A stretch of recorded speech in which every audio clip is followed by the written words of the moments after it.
GKFX Prime presents the Market Analysis Webinar. Hello everybody, welcome to this market analysis webinar. There's so much opportunity in markets right now. The volatility is right up, and so we're going to look through the major asset classes, through Forex, through commodities, and through the stock market, and to see where the key areas of support and resistance are, and to determine the trends and how we can go about navigating these markets. If you do want to catch this video every week, make sure to subscribe to the channel that you're watching it on, and if you do if you do get some benefit, please click that like button.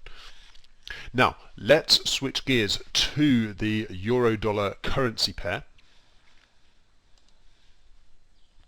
So this is our 4-hour chart. Now this yellow line looks a bit out of context up here, so let's have a look at the daily first and remind ourselves we've had some huge volatility. 112 was a big area on the daily chart where it acted as price support for a number of months. We broke below it, retested, turned lower. We had a false break through it up through 114, and we find ourselves right back down at the lows again. So let's take ourselves back to those lows. Now one thing to always kind of keep in mind with trading is that you want to know the time frame that you're trading. And so of course you need to be mindful of the higher time frames, and you don't want to catch yourself trading your short-term trend just at a big potential turning point on the bigger trend. So that means you have to be mindful, but you don't want to try and trade multiple trends at the same time. You want to just try and trade the trend that you're currently dealing with, and the trend for me works quite well if you're kind of scanning out across the week is the 4-hour chart. And this is what I think we're dealing with at the moment, is that this was a I've kind of lost it by zooming in, but this was the kind of the low that we hit. We had the big rally, we crashed through it, and then it was a base, and I think this 108 basically, the level through here, the 107.80, that's a really pivotal level on the downside, and what I see us having done is made a false break to the downside. We pushed up through the 20 period moving average on the 4-hour chart, and to me it looks like we're making a little push to the upside here. But what is our general environment that we're dealing with? Well, I think it is still a downtrend, but its potential reversal on the downtrend is what we're kind of looking at here in the 4-hour chart. So we haven't quite successfully made that topside break yet to start seeing our higher highs and higher lows, but we potentially got the making of it with this false break here. So that's where we kind of stand, is potentially at the start of a bit of a trend reversal, and that's obviously a good time to get into the trend, but it's the least certain time as well. The trend that we're probably dealing with on the euro chart on our time frame is basically horizontal, where, as we mentioned, the 107.80 is the horizontal support, and then we've basically got 109.50 on the top side. So it's a sort of 300 pip range, if you like, and it looks like we've held the bottom of the range with a false break, and we're about to make a push potentially up to the top of this range again. That's kind of what it looks like to me. Keep in mind, big event risk this week. We've got both the Federal Reserve on Wednesday and the ECB meeting on Thursday, so they could be key things to determine whether we actually break out of this range. And this was something we were talking about in the team on the weekly on the week ahead video with Rich, was just saying that actually those two central bank meetings could be the cause of the kind of volatility that get us out of this horizontal range. On the chart at the moment we're still inside the range. Looks like we've held the bottom and we're pushing to the top side. Let's see if those events can push us up through the top side or down through the bottom side. Okay, let's switch gears to the British pound. So here's our big low down here. Now again, being mindful of the sort of general time frame that we're dealing with, this 4-hour chart, I would call this chart mostly bullish. It starts down this bottom left-hand corner and we're up in the right-hand corner now. That's a very simplistic way of analyzing the price. And I put in a series of round numbers here, which I just think have been kind of basically the main areas of support and resistance while we've been in this kind of horizontal range at the end of this bullish run. But basically, while we hold above 122, and you can see how this area of support's worked a few times, I think while we're above there, that's where we keep our generally kind of bullish thought process on this currency pair. And then diving down into the more immediate price action, you can see that we had these lows through here, which basically is all at 124. We had these lows, we came and tested it a couple of times, and we've broken through it, and now we're taking out this high from yesterday, and basically we're making higher highs and lows, and we've broken through a resistance level, which is bullish. So the immediate price action is bullish. We've sort of determined that overall we're pretty bullish on this time frame, and we think above 122 is probably the level in which we kind of flip bullish and bearish. So things looking okay in the British pound, and that stacks up from a dollar perspective, that the euro looks like it's pushing up, so does the pound. So next topside targets, we've got that 125 is obviously the big level that we kind of stumbled at in general. These big long-term investors are sort of either waiting for a breakthrough 125 or they're selling at 125, so that's hence the kind of dithering that we've had through this period is basically about this big 125 level.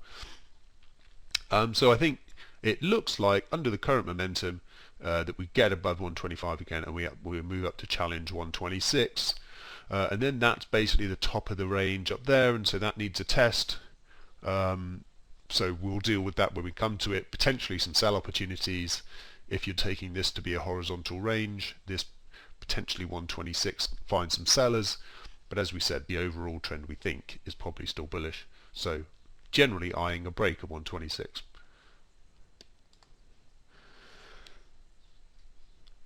So dollar yen next.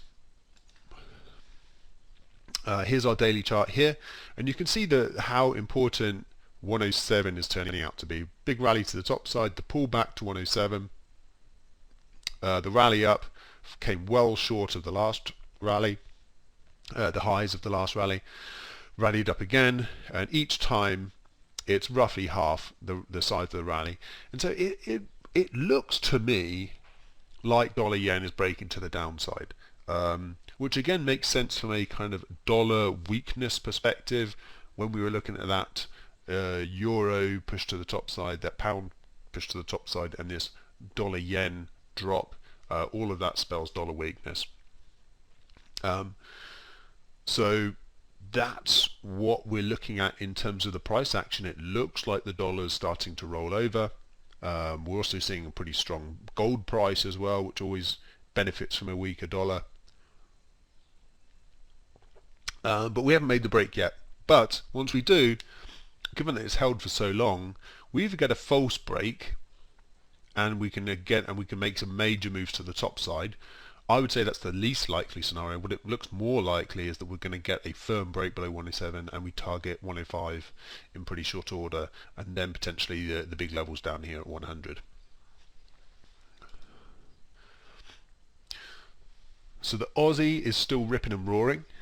Again, looking at if we were looking at a higher time frame, I would argue that this still looks bearish, but we're dealing with this 4-hour time frame. Particularly when we kind of zoom in our chart a bit, this is all pretty bullish. Starting the bottom left, end in the top right, looks pretty bullish. It's an uptrend. So we've successfully cleared this low, which we've had in our chart for a good while now, which comes in, let me remind myself, 164.30. We've cleared, which 164.50 maybe you could say it is the kind of round number we've cleared. We're above there as of today. We're making new highs. We're new highs as we speak right now. We're at the highest since the 12th of March. So 6-week highs basically in the Aussie. So of course 6-week highs, you're not exactly buying at the start of the trend. All we can do right now is acknowledge that the time frame that we're looking at looks bullish. And actually we had a resistance area and we've broken above it, we've retested it, we're moving to the top side. That's a nice bullish scenario in general. And you can see here, down here on the momentum, we've not dropped down really decisively through 40. We've held 40 on RSI. We've not come into oversold territory, but we're again up in overbought territory. So all characteristic of an uptrend on our 4-hourly chart. When does this uptrend end? Well, probably quite soon. It's been going for a while now. But for that, we would probably just look to our higher time frames. And for me, it's this spike low that we had that was like a sort of Aussie dollar flash crash back in 2019. Is one level to look out for, a bit above 65, and then it's just this kind of core area of support that broke down when we had that massive rout. That would be probably the ultimate target around 67. And it does look reasonable that we can target 67 at this point. Beyond that, it's quite surprising we've not had a retest of the lows. You can attribute all sorts of things to this. It's not really the business of this webinar necessarily, but it is notable that obviously Australia, as an island, a bit more remote from the rest of the world, seems to be coping with the virus outbreak very well. They've got the number of daily infections. There's been no new infections for the last couple of days. The total deaths there is easily under 100.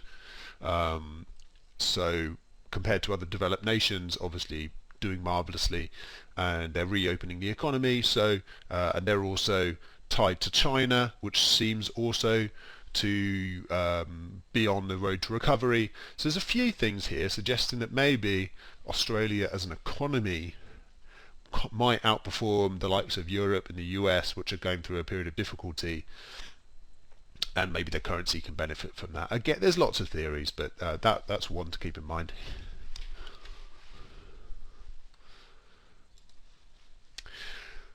Let's move over to the dollar CAD.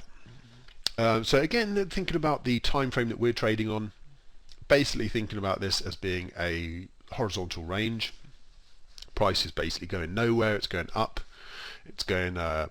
It's below the moving average. It's above the moving average. It's below it again. There's no consistency to what the price is doing here, other than kind of roughly staying within this 140.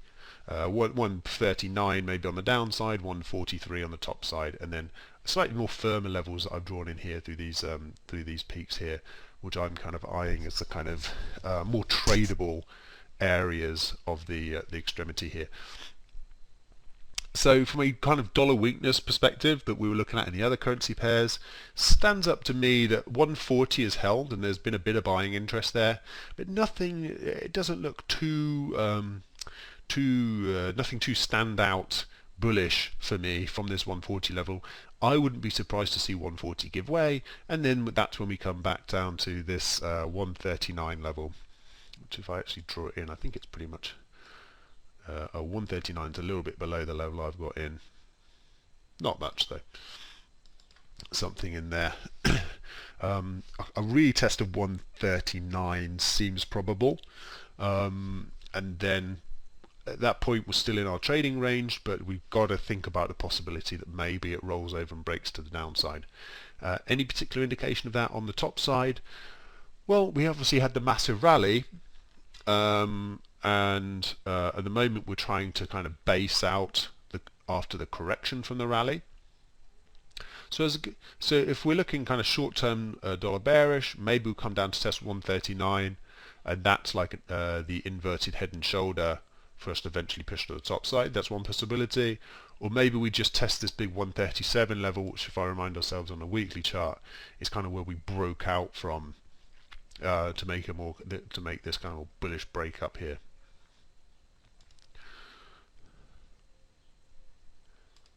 Okay. Now on to gold.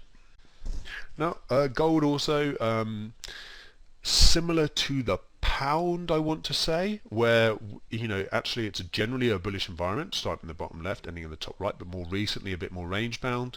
I'm kind of defining my range just by these levels here. This was the peak, came back, pulled back, tried to rally off, got a little false break, then got the rally, but it fell short at the previous peak, and then maybe we could have rallied up from there, but we took out this low. So just range bound, but bearish within the range at the moment, looking like probably a retest of the bottom of the range.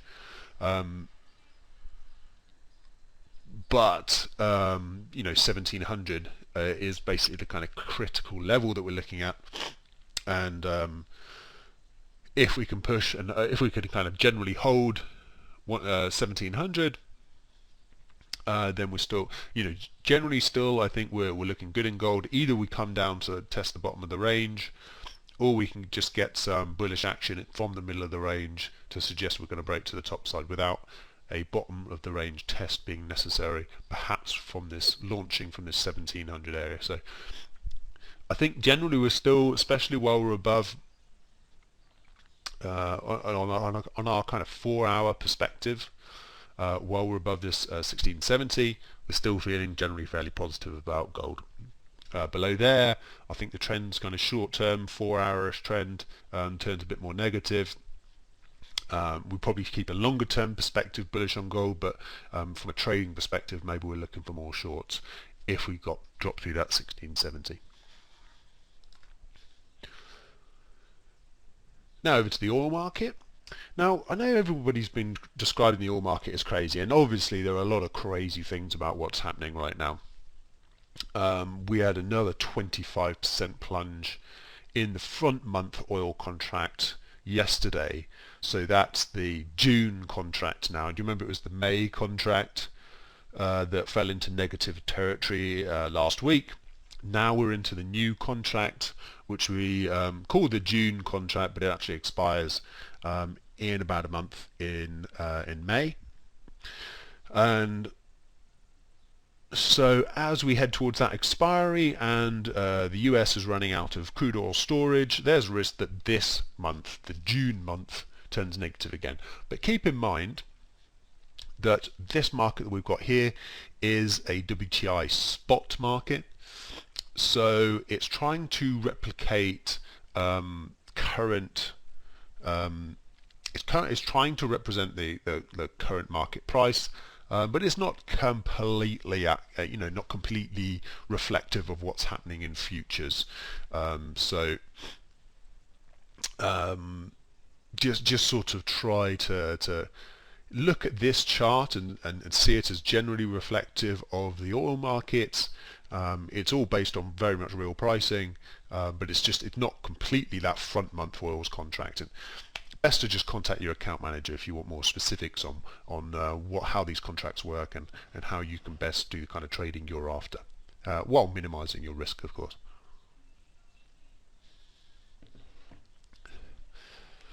So what I was trying to say is that even though the kind of general thing has been that of craziness, actually there's been some fairly kind of sensible structure to this move. So we had the crash. We basically held on to, you can see that we closed above this 10 level, so it was $10 per barrel that really prevented the slide going very negative. Although you can see that the lows were down below 9, it's like 850 on these charts, were the lows. Really was kind of 10 that held on a closing basis, and then we've rallied up, and we've basically just felt some resistance at 19 with 3-4 tests of 19. Couldn't break to the top side after a good rally.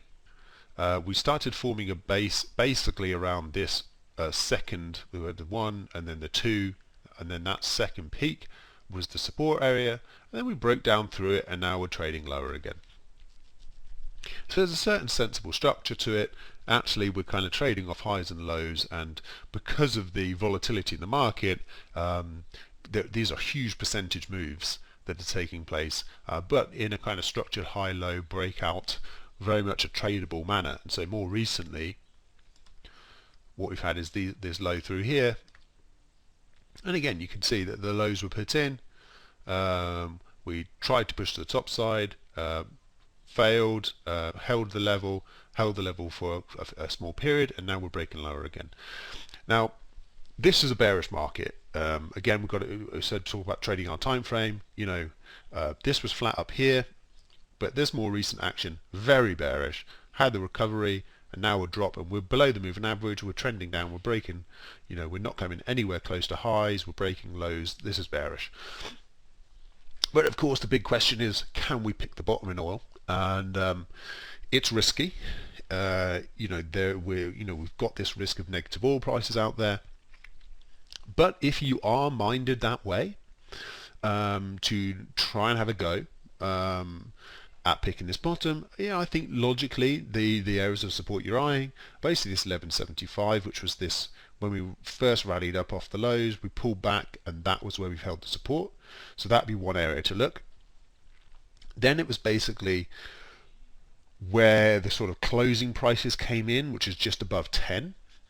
So if we go down to like a 1 hour chart, you can see it a bit more clearly here. Basically, when we had that kind of 1 hour collapse, and the price rebounded back and it kind of pulled back again, it was this was the low of this kind of second hour after the collapse. So that's one interim level, and it comes just above 10, and then we've got the low. Those to me would be the kind of main areas to either stagger in some buys, or just pick one of them and put your stop loss appropriately, keeping in mind that this is very volatile and the bottom could just fall out of this market again. There's certainly a possibility that we go below 8. And last but not least, I will cover the stock market via the S&P 500, the SP500 as we trade it, but doing something a little bit different here, whereby been looking at cycles, monthly cycles, and Fibonacci. And so so one point of reference date-wise is when the market started this big collapse lower.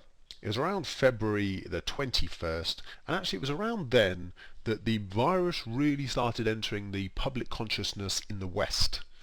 And so with that rising consciousness of the virus, the big stock market sell-off began.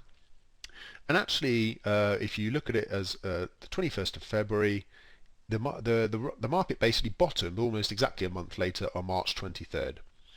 And then if we come a month later to, the 20th, we're looking at this peak in the market, which obviously matches this prior peak over here. And so that peak on a monthly basis is interesting. Now, either this monthly cycle continues and that does turn out to be the top and we're about to roll over, or a break through that level tells us that actually something's changed. We're out of this cycle of bearishness that we were in, and actually we're going to be able to push to the top side maybe for another month. And so actually quite interesting, that kind of monthly cycle on the kind of roughly the 20th of the month has been some kind of key turning points. And also with reference to that, the Fibonacci tool, if you draw that from where markets collapsed and gapped lower on the 21st to the low, and then you look at the retracement level since, actually the 50 level was a level through here and acted as support, and the 61.8 is the current level of resistance that we find ourselves at around 2900. So by that logic, if we do break again to the top side, what we can do is modify our Fibonacci tool here a little bit, Fibo properties, and if we go add, okay, so this one's the wrong way around, let me just do that, 0.762, 76.2, do that. Alright, this could be a target on the top side, which is above 3000, but below that prior peak. It's in that zone, which makes some level of sense, 3050. There's some sort of logic to that actually the market could make one more push to the top side to the 76.2 level based on this current Fibonacci sequence on this decline, and maybe markets roll over from there. But the only other thing I would note at this point is that obviously this is a difficult point to buy at. In fact, potentially even this is a relatively low probability but also low risk sell point at this current high. You don't necessarily want to buy just below a previous peak, generally not good practice. But once we're above there, it does look like this sequence of higher highs and higher lows continues. So we broke through this resistance, found it support, broke through this resistance, found it support, traded sideways, that was our resistance, held the support 2 more times, testing the resistance. It would make sense if we break to the top side, at least hold this 2900 as support. Maybe we go straight up to 3000. That's probably more likely given how long we've been hanging out at 2900. Pop up to 3000, maybe pop up to the 76.2 level, pull back again and find 2900 again as support. So the sequence in the market still looks bullish. We're not at the greatest point to buy necessarily, just below the area of resistance, and just keeping in mind this kind of this monthly cycle and this Fibonacci idea could be interesting for where we go next.